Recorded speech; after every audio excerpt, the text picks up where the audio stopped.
हरियाणा का एक छोटा सा गांव रामपुरा पिछले 15 दिनों से बाढ़ के पानी में डूबा हुआ था। भारी बारिश ने किसानों की कमर तोड़ दी थी। जहां तक नजर जाती खेत झील बने हुए थे। प्रशासन की तरफ से मदद का आश्वासन तो मिला था, लेकिन जमीन पर कोई मशीन नहीं पहुंची थी। गांव की चौपाल पर बुजुर्ग किसान ताऊ राम मेहर उदास बैठे थे। उनकी आंखों में अपनी डूबती फसल को देखकर आंसू थे।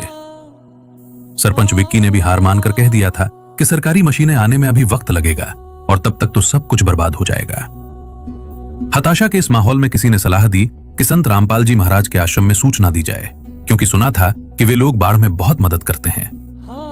डूबते को तिनके का सहारा बहुत होता है। इसी उम्मीद में गांव वालों ने आश्रम में संपर्क किया।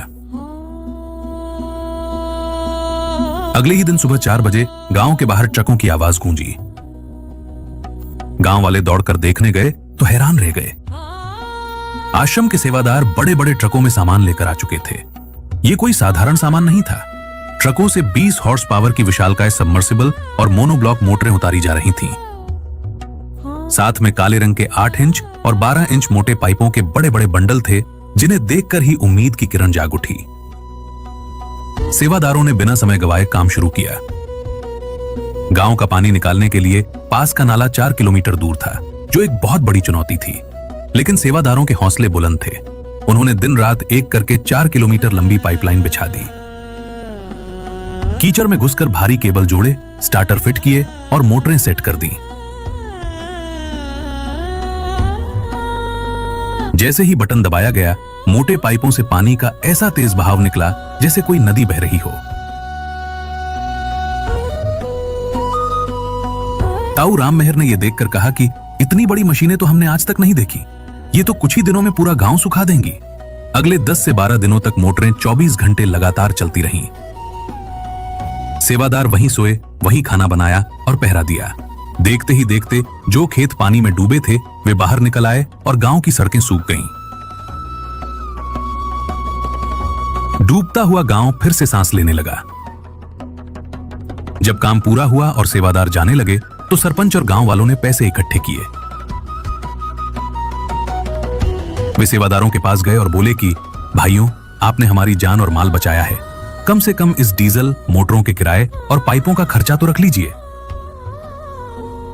मुख्य सेवादार ने हाथ जोड़कर विनम्रता से मना कर दिया।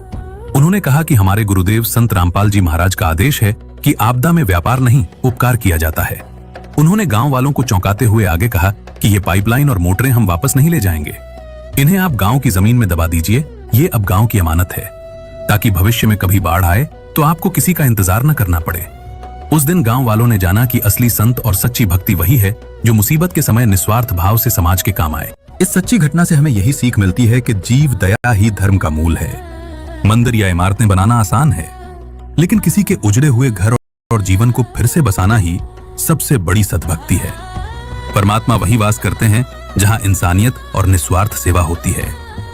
इन महान कार्यों और ऐसी अद्भुत प्रेरणा को देखकर यही सिद्ध होता है कि स्वयं पूर्ण परमात्मा कबीर साहब आज संत रामपाल जी महाराज के रूप में इस धरती पर अवतरित हैं। वही समर्थ शक्ति हैं जो आज जीव का उद्धार करने और दुखियों के दुख हरने के लिए साक्षात प्रकट हैं।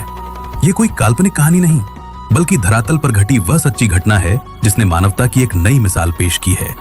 हरियाणा और पंजाब के सैकड़ों गांव जब बाढ़ के पानी में पूरी तरह डूब चुके थे, प्रशासन और सरकारें भी जब बेबस नजर आ रही थीं, तब विनाश के उस मंजर में आशा की किरण बनकर उभरे संत रामपाल जी महाराज और उनके अनुयायी। जहां लोग अपना घर-बार छोड़कर भाग रहे थे, वहीं सतलोक आश्रम के सेवादार अपनी जान जोखिम में डालकर उन डूबते हुए गांवों में पहुंचे।